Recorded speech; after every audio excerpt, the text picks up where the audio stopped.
नमस्कार फ्रेंड्स।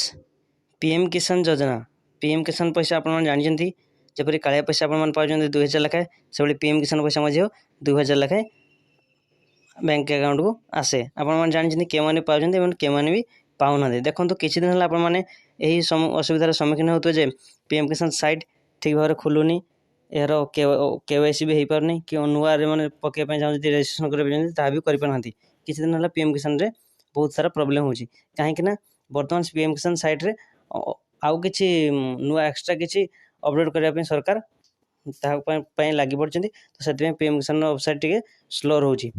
आउ गोटे कथा देखो आप भावते पीएम किसान पैसा क्यों मैंने पाइबे देखो जो मैंने ही केवल कालिया पैसा पाँच से ही पीएम किसान अंतर्भुक्त हो पारे से पीएम किसान योजना लाभ पाइपर जो मैंने केवल कालिया पैसा ही पाँच भूमिहीन मैंने पाइबे ना कहीं आपण भावुते जो भूमिहीन कौन पाइबे ना कारण पीएम किसान प्रधानमंत्री किसान योजना जो मैंने किसान बा चाषी भाई से मैंने ही योजना लाभ पाइपर। तो भूमिहीन मान कौन भूमि ना जमी ना तो से कि पाइबे आप भावुए जो मैंने कालिया पैसा पाँच से पाइबे। तो बर्तमान किसी भूमिहीन मान 2000 लेखाएं देती जोड़ा आगुरी बंद करता तो से पाइबे ना से एप्लाय कले भी से रिजेक्ट हो एप्रुव हे ना कहीं से भूमिहीन से चाष जमी ना तो से योजना लाभ पाइपर ना। तो आपण मैंने यही फॉर्म को पकातु ना जो मैंने कालिया पैसा पाऊना से पकातु ना। एवं जो मैंने चाषी जो मैंने कालिया पैसा फार्मर दे चाषी देती तो से पाँच तो से पीएम किसान पकड़े पाइपर।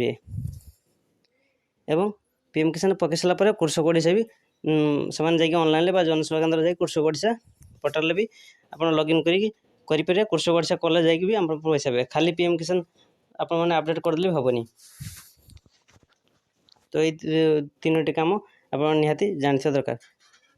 जदि वीडियो भल लगता है वीडियो को लाइक कमेंट शेयर और सब्सक्राइब कर दिंतु।